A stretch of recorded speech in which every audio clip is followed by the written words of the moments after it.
Education. We've all been taught how to write and read, but do we really use anything we learn in school?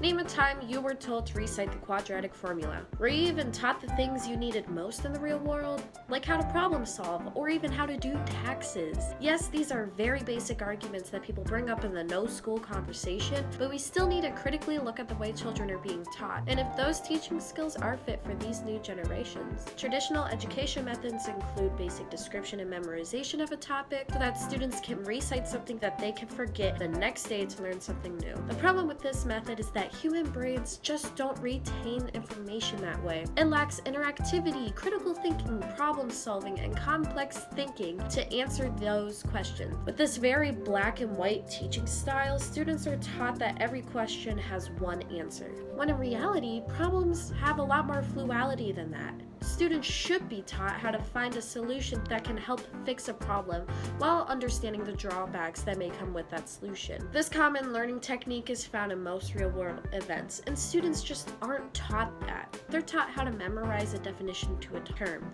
They're taught how to cheat with how much they have to memorize in such little time. A test cannot prove to anyone how complex someone's thinking is.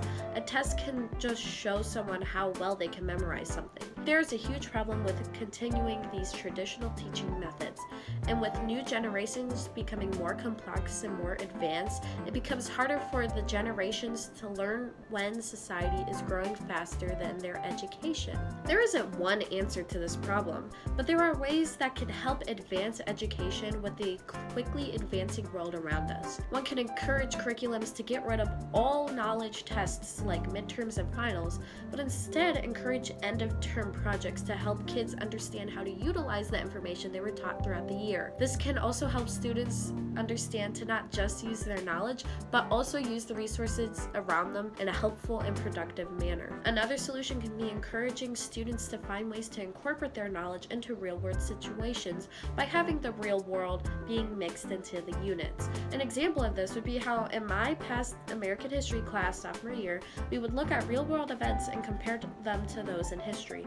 With this, we would explain what might come of this real-world event due to how similar it would be to past events. This type of problem solving can help students learn how to use their gained knowledge of the past and help them prevent/solve a problem for the future, eliminating conflict that may arise from a similar problem. Education needs to start reflecting how students learn in the real world, because if it doesn't, what's the point? What's the point of learning textbook answers if you can't even use those answers in the real world? America needs to start bringing more hands-on learning to the classroom, or else it will be raising kids who do not know how to live in the real world.